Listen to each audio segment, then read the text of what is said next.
Magandang araw po sa inyong lahat. Ngayong makabuhay man ating talakayin at pag-usapan ang isa sa mga mahalagang bahagi ng Catholic social teaching at ito po ang dignidad ng paggawa at ang karapatan ng mga manggagawa.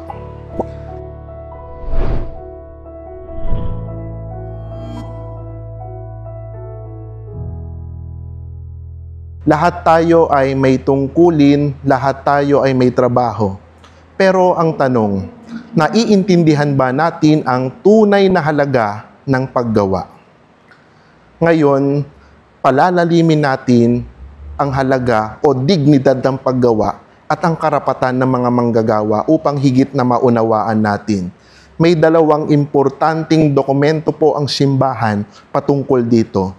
Una ang Rerum Novarum at pangalawa, Laborem Exercens.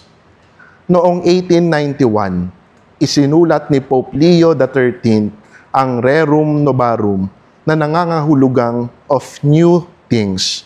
Ito ay tugon sa mga bagong issue ng lipunan noong Industrial Revolution.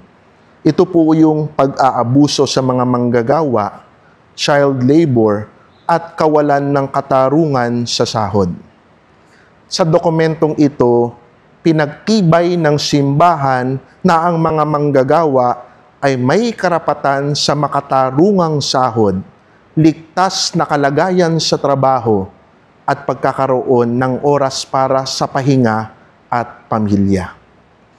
Makalipas ang ilang dekada, sa ilalim naman ng ikalawang Konsilyo Batikano noong 1981, inilithala ni St. John Paul II ang Laborem Exercens, nang ibig sabihin ay true work.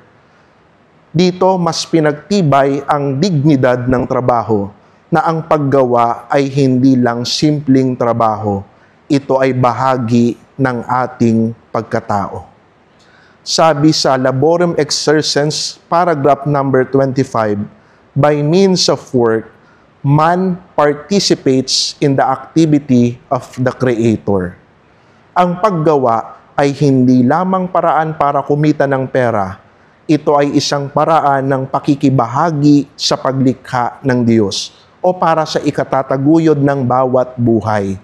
Kapag tayo'y nagtatrabaho ng may malasakit, integridad at pagmamahal, nagiging makabuluhan ang ating gawain.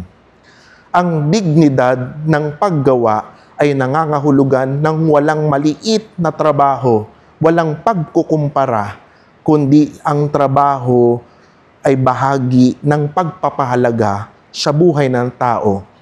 Whether you are a tricycle driver, barista, engineer, or street sweeper, lahat ng trabaho ay mahalaga. Ang dignidad ay nasa taong gumagawa, hindi lang sa uri ng kanyang trabaho. Pero sa totoo lang, marami pa ring manggagawa ang hindi nabibigyan ng sapat na respeto o benepisyo. Ayon sa simbahan, this is not just a political issue, it is a moral issue. Kaya bilang Kristiyano, we are called to support just wages, fair treatment, and safe working conditions. Hindi lang para sa sarili, kundi para sa kapwa natin manggagawa.